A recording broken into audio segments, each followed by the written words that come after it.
Good morning! Andito na naman si Missy, inyong kaagapay. For today's video, magliligpit ako ng basura. O, tingnan yung basura. Tingnan yung basura. Ang dami-dami. Nakakalat dito. Gusto kong ligpitin ito kasi para makatulong ako sa environment sa barangay namin at saka sa purok namin dito.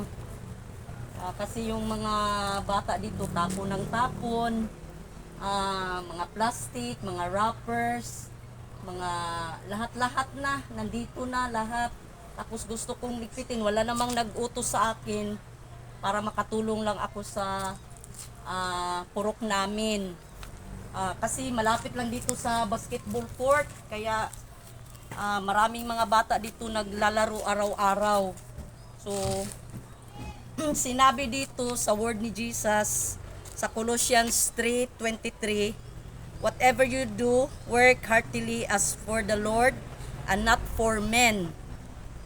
Sa Tagalog translation, anuman ang inyong ginagawa, gawin ninyo ng buong puso na parang sa Panginoon kayo naglilingkod at hindi sa tao. So, gawin ko ang aking pagligpit dito na para sa Panginoon lang, hindi sa tao. So, sana suportahan nyo ang vlog kong ito. So, let's go! Magliligpit na ako.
Oh, see, nakita ninyo ang basura.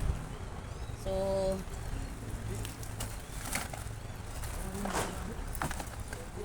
bukas darating man dito ang truck na maghakot ng basura. Bukas na lang ito i-karga.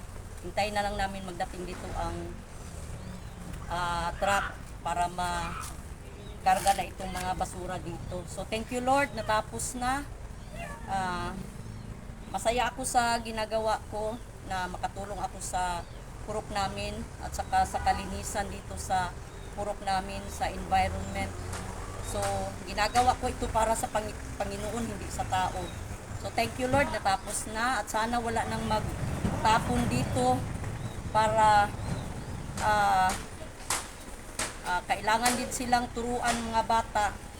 Minsan may ano man dito, may nilagay man dito na basurahan, pero minsan ang mga bata magtapon ng tapon talaga sila na walang ano ba, walang, lalo na kung hindi sila masabihan, tapon na lang nila kahit saan. So kaya dumami ang mga basura. So thank you Lord, natapos na. Sana nagustuhan nyo ang video ko. Like and share and subscribe sa YouTube channel ko. So, salamat and bye-bye.